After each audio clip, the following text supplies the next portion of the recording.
আসসালামু আলাইকুম, সবাই কেমন আছো? আশা করি সবাই ভালো আছো। তো আজকে কে কে পবিত্র মাহে রমজান রেখেছো প্রথম রোজা, অবশ্যই কমেন্টে জানাবে। তো আজকে আমি একটা ইউনিক মাছের আইটেম রান্না করবো, এটা আমি কখনো রান্না করিনি। আশা করি সম্পূর্ণ ভিডিওটি দেখবে, বাসায় ট্রাই করে দেখতে পারো, খুব মজা ছিল খেতে। আর একটা কথা, এই রান্নাটা কিন্তু আমার আজকের রান্না ছিল না, এটা সিহারিতে রান্না করেছিলাম। তো এই তো দেখো, দেখতে থাকো। দেন তারপর আমি পেঁয়াজটা ভালো করে ব্যালেন্স করে নিব হ্যান্ড ব্লেন্ডার দিয়ে। বেশি পানি দিব না, কারণ পেঁয়াজ থেকে তো এমনিতেই পানি বের হয়। তো ভাত হতে হতে এখানে আমি সবগুলো রেডি করে নিব। ভাতটা হয়ে গেলে দেন আমি তরকারিটা বসিয়ে দিব। তো এই তো দেখো, পেঁয়াজ আমার প্রায় ব্লেন্ডার করা শেষ। এখন এটার ভিতরে একটু আদা রসুন বাটা দিয়ে দিব। আর এই তো দেখো, সকালে ফ্রিজ খালি দেখেছিল, এখন দেখো পুরো বাজার করে ভরে ফেলেছে।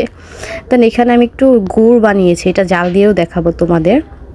আমাদের গাছে আর কি মানে রস হয়েছিল, তো সেটা জাল দিতে দিতে গুড় বানিয়েছিলাম। গুড়টা খেতে খুবই মজা ছিল, যেহেতু ঘরোয়া পরিবেশে বানিয়েছিলাম, কোনো রকম কিছু অ্যাড করিনি, শুধু রস ছিল। তো দেখো, এই তো আমি মাছগুলো ভেজে নিচ্ছি। এটা একটু কড়া ভাজা দিতে হবে। তো এই তো দেখো, মাছগুলো আমি উঠিয়ে নিয়েছি, সেই ভিডিওটা নেওয়া হয়নি। মাছগুলো এখন আমি উঠিয়ে নিয়েছি। তো আমার ব্যালেন্স করা যে পেঁয়াজগুলো ছিল, আদা রসুন বাটা পেঁয়াজ একসাথে, সেটা এখন দিয়ে ভালো করে একটু ভেজে নিতে হবে। এই কাজটা কিন্তু করবে, এটা ভালো করে ভেজে নিবে, তাহলে ভালো হবে। তাহলে আর কোনো মানে ব্যাড স্মেলটা থাকবে না আদা রসুন বা পেঁয়াজের। তো ভালো করে ভেজে নেওয়া হয়ে গেলে এখন ধনিয়া গুঁড়া, হলুদ গুঁড়া, একটু লবণ, হালকা গুঁড়া মরিচ দিয়ে এটাকে ভালো করে কষাতে হবে।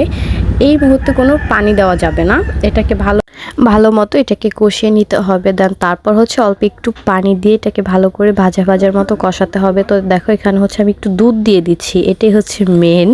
তো তোমাদের কাছে যদি গুঁড়া দুধ থাকে সেটাও দিতে পারো, বা আমার কাছে লিকুইড দুধ ছিল, ওইখান থেকে দিয়েছি।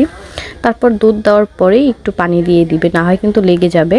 দুধ দেওয়ার পর একটু পানি দিয়ে একটু কষিয়ে তারপর মাছগুলো দিয়ে দিবে। বেশি নাড়া দিলে কিন্তু ভেঙে যাবে। তো অবশ্যই বাসায় ট্রাই করে জানাবে কেমন হয়েছে খেতে। আমারটা তো খুব মজা হয়েছিল। তো আজকের ভিডিওটি এ পর্যন্তই ছিল। যদি ভালো লেগে থাকে লাইক কমেন্ট শেয়ার করে পাশে থাকবে। দেখা হচ্ছে নতুন কোনো ভিডিওতে। আল্লাহ হাফেজ।